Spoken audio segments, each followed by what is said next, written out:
Muy buenas tardes allá en Rusia y aquí pues es muy temprano en la Ciudad de México, pero les saludo con mucho gusto. He estado escuchando con mucha atención las ponencias, muy sugerentes, hay muchos puntos de contacto. Lo que hace Cristina, lo que hace Andrei, por supuesto. Eh, yo les voy a hablar el día de hoy de una, un escrito que está publicado y que sigo trabajando. Tiene el nombre inicial de Buscando otra revolución, viajeros mexicanos a la Unión Soviética, experiencias políticas e intelectuales. Por ahí tuve la ayuda de una compañera que me ayudó a traducir ahí los títulos, espero que sean adecuados y correctos. Bueno, este trabajo hace parte de un libro que se publicó a inicios de este año, 2025, que se llamó Mexicanos en la Utopía Socialista, Narrativas del Yo, Literatura y Propaganda. Es un libro que coordinó José Luis Nogales y Emilio Gallardo, donde varios compañeros aquí en México trabajamos a partir de algunos de los principales elementos literarios en algunos casos y en otros de los llamados diarios de viaje, ¿no? En sus distintos formatos. Yo tengo en este libro un capítulo que se llama así, Buscando otra revolución. A diferencia de otras experiencias, pues como muestra la propia portada del libro, está muy clara la condición especial o digamos de rareza que es México, que tiene pues un diálogo de revoluciones, ¿no? Esencialmente, a diferencia de América Latina hasta la Revolución Cubana, quizá, el punto es ahí que hay dos revoluciones, ¿no? Por eso en la portada está esta referencia a 1917 y a 1910, que es algo que circuló durante mucho tiempo entre la intelectualidad, no solo la que escribía, sino además la que graficaba o pintaba, el diálogo entre estas dos revoluciones, ¿no? Su coetaneidad, podríamos decir así. Y a partir de esa condición de coetaneidad trato de hacer algunas lecturas. Parto, digamos, del final. El último diario de viaje que podríamos considerar bajo este paraguas conceptual, pues es el libro de Enrique Semo, Crónica de un derrumbe, que escribe Enrique Semo cuando está cayendo el muro de Berlín y empiezan a colapsar todas esas unidades políticas que se habían conocido como el socialismo, ¿no? O sea, es el último momento. Otra condición especial de México, y lo digo por Enrique Semo, es que México es un país que certifica la defunción del Partido Comunista Mexicano 8 años antes de la caída del muro de Berlín, 7 años antes, en 1981.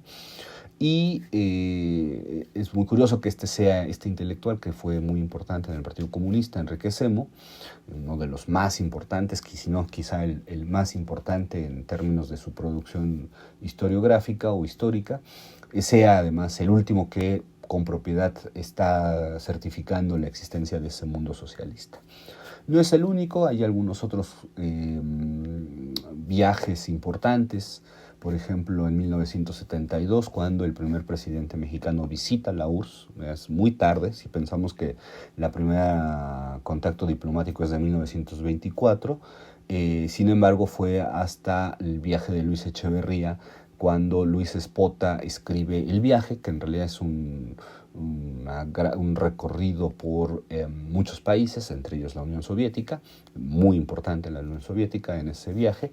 Y bueno, Luis Espota es más bien no puede ser ni siquiera considerado un compañero de viaje, aunque tuvo un breve paso por el Partido Comunista. La verdad es que ya para este momento es un intelectual muy por fuera de la órbita política. Entonces, bueno, es importante, ¿no? Porque certifica esta visita de Echeverría a la URSS.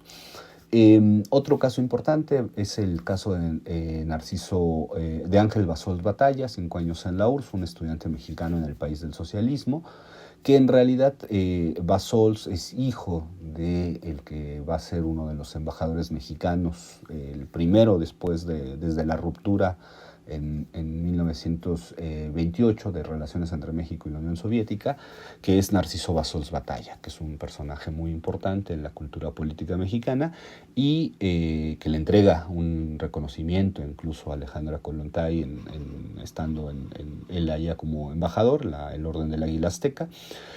Y su hijo se va a estudiar, es un geógrafo físico muy importante y hace este libro que se llama 5 años en la URSS, que me parece significativo porque es algo más que un diario de viaje, es propiamente pues un recorrido a partir, muy en el estilo, ¿no?, de los quinquenios. Y otro texto fundamental es el de Lombardo Toledano, Un viaje al mundo del porvenir, del año 1935, que escribe junto con Mactuer Villaseñor y que certifica la conversión marxista de Lombardo finalmente, ¿no? Lombardo, el gran hombre de Moscú durante los años 30 y 40, 40 sobre todo, venía del cristianismo, venía de otras tradiciones políticas y después de su viaje a la Unión Soviética confirma esta conversión casi que religiosa a la Unión Soviética. Estos son algunos, en realidad yo lo que trabajo en este capítulo y que sigo explorando son otros múltiples textos, no los voy a referir todos, están escritores muy importantes como José Mancisidor, hay numerosos viajes certificados por la prensa comunista, en la prensa comunista aparecen, sobre todo en el Machete, aparecen recuerdos o una crónica en más o menos 10-12 números del periódico del Partido Comunista, escritos por el que fue el primer senador comunista, Luis Monzón. Pues están, por supuesto, el viaje de Rafael Ramos Pedroaza, que es un historiador también de gran importancia. Matilde Rodríguez Cabo, entre las mujeres que viaja a la Unión Soviética, escribe también a propósito, es decir, en los años 30, 40, 20, 30, 40, 20 y 30 sobre todo, el Partido Comunista se vuelve evidentemente el gran puente, ¿no?, entre México y la Unión Soviética, y la posibilidad de estos diarios, estos relatos de viaje que son al mismo tiempo informativos hacia el público mexicano, pero también alabatorios o con una intención de establecer las principales líneas de relación entre México y la Unión Soviética.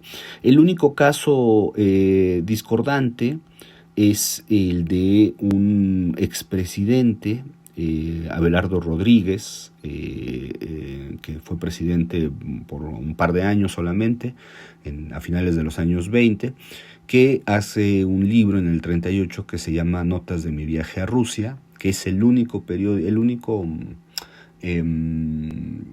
diario que no es alabatorio, es el único diario crítico, demasiado crítico en algún punto, ¿no?, muy prejuiciado, muy anticomunista, y que está seguido de una respuesta muy puntual por parte de los comunistas mexicanos que en su diario, ya transformado en La Voz de México, van desarrollando. Bueno, ¿qué es lo que...? Bueno, aquí está la versión en ruso, ¿no?, de esto mismo que decíamos, ¿no?, los grandes momentos que en realidad entre uno y otro hay mucha producción, ¿no?, que en realidad empieza desde principios de los años 20, los diarios de viaje, por figuras externas al Partido Comunista y después ya metidos el Partido Comunista y otras variantes. ¿Qué es lo que leo yo en estos diarios de viaje? Bueno, la clásica tensión del viajero como propagandista, ¿no?, del turista intelectual, ¿no?, de todas estas acepciones que revelan en realidad una tensión entre la política y la verdad, ¿no?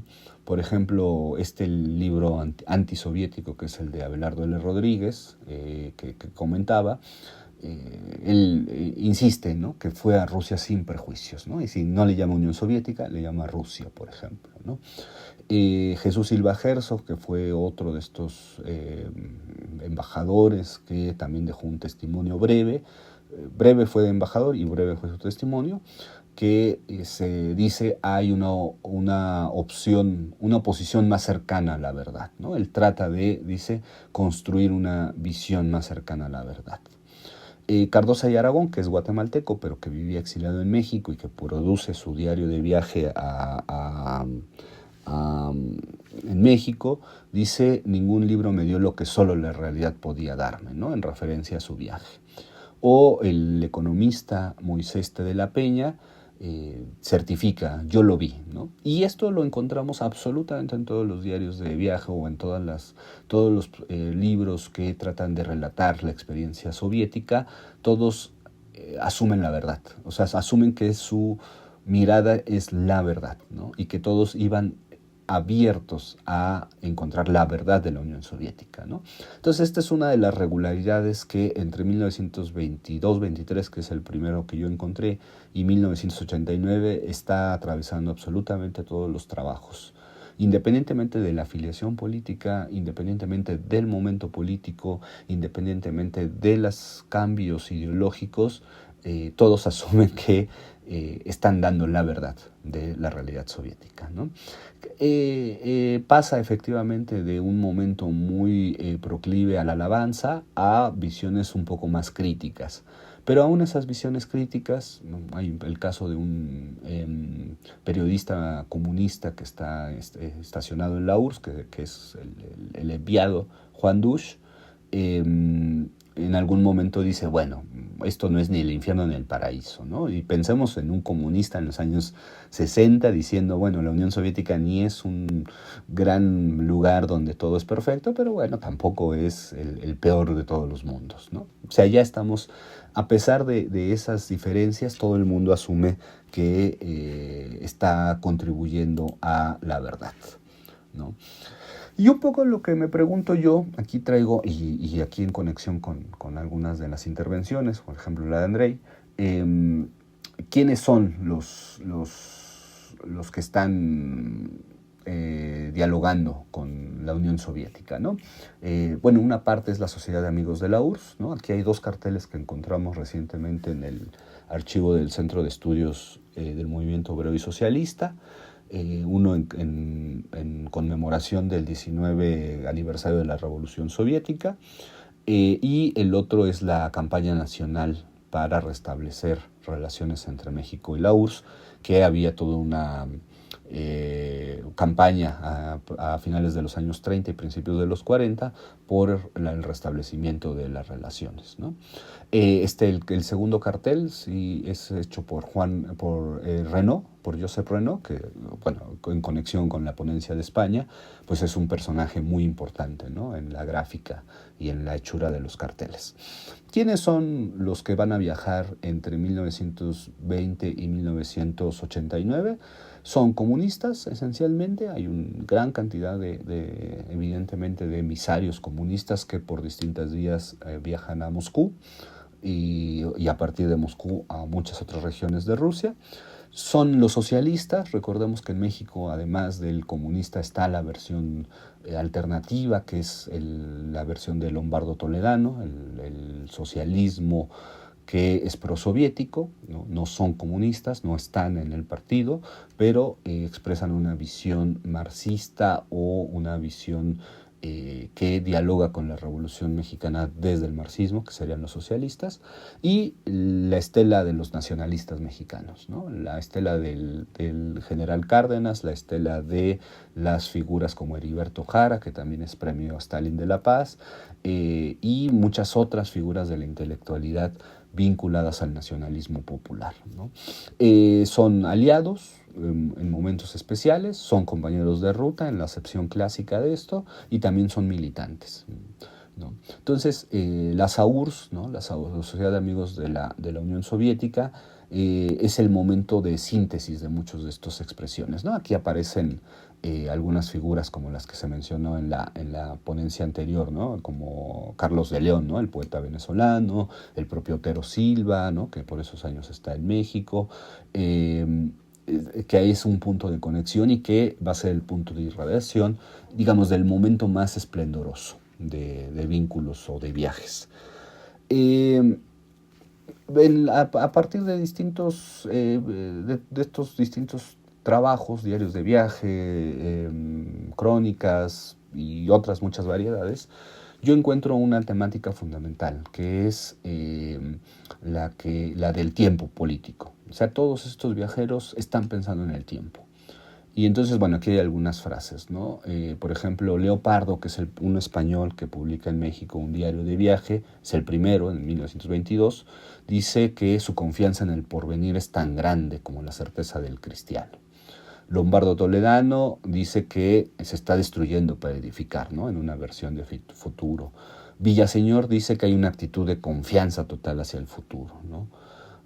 Ángel Basol dice que el progreso presente es más rápido, el futuro es más espléndido, ¿no? Luis Espota dice que Lenin lanzó a Rusia hacia el futuro, ¿no? Estas versiones, bueno, aquí están las versiones en ruso, todos estos diarios de viaje están pensando en el tiempo. Todos están pensando que a pesar de que la Revolución Mexicana tiene éxitos importantes, a pesar de que prácticamente todos son en algún punto sostenedores de la Revolución Mexicana como un proyecto político, como un proyecto intelectual, la verdad es que todo el mundo ve, todos los mexicanos que van, o al menos la 90% de ellos, salvo uno o dos, todos ven en Rusia el futuro, ¿no? O sea, certifican que esa otra revolución ha avanzado más rápidamente o que tiene una certeza que la mexicana no está produciendo. Hay una crítica implícita, digamos, ¿no? A que a la Revolución Mexicana, si bien es el camino al socialismo, que es algo que están convencidos muchos de estos viajeros, la verdad es que la Revolución Socialista Soviética es el futuro, de hecho, ¿no? Ya voy cerrando para ir. Tenemos un gran diario de viajes, ¿no? Pensamos que esta gente viene de una revolución, la Revolución Mexicana, que está dialogando con otra revolución, la soviética, y que entre 1922 y 1989, a pesar de que la idea de la Revolución Mexicana se va desvencijando, se va perdiendo, tenían que aprender de la otra. ¿Y qué aprendían? Básica y esencialmente que el horizonte del futuro era la tecnificación y la industrialización. Es decir, que esa certeza en el futuro, que esa capacidad de reinvención social, que esa capacidad de adelantarse al tiempo que veían en la Revolución Rusa, estaba dado por la técnica y la industrialización. Es decir, que era lo que hacía falta a la Revolución Mexicana, ¿no? Esa capacidad de adaptación hacia el futuro, por medio de la modernidad. Y yo no he encontrado ningún diario de viaje salvo el de este presidente, expresidente Abelardo L. Rodríguez, que no exprese una sorpresa, ¿no? Que aún en los años 70 y 80 siguen mostrando una posición de sorpresa ante los cambios de la sociedad soviética, ¿no? Eso es algo persistente prácticamente en todos los viajeros, ¿no? Y en ese sentido, pues pensar que la Unión Soviética interpeló a los comunistas, pero también a los nacionalistas, es decir, interpeló a las dos grandes corrientes que articulan el discurso político cultural, en el caso de los comunistas cultural, en el caso político los nacionalistas, ¿no? ¿Y qué es lo que podemos decir para finalizar, que el futuro es el gran tema de los viajeros en este tiempo? El progreso, la aceleración del progreso, el adelantamiento de condiciones de un país que se había considerado como atrasado o como subdesarrollado, muchas acepciones que hay para expresar esto, que había logrado rebasar esas condiciones porque había acelerado el proyecto. Entonces, ¿qué sostenía la Revolución Mexicana como proyecto? Pues un cierto romanticismo, un cierto apego a la tierra, una reinvención de tradiciones políticas, y veían en la Unión Soviética el faltante, que era el progreso, la capacidad de industrializarse, la capacidad de tecnificarse y la capacidad de tener certeza del mañana, ¿no? Entonces, bueno, estas referencias que hago están, les decía yo, con esto concluyo, en el libro de Mexicanos en la Utopía Socialista, junto a muchos otros trabajos, y que esencialmente expresan que lo que los mexicanos veían en la Unión Soviética era el futuro, ¿no? Esa es la idea esencial. Muchas gracias.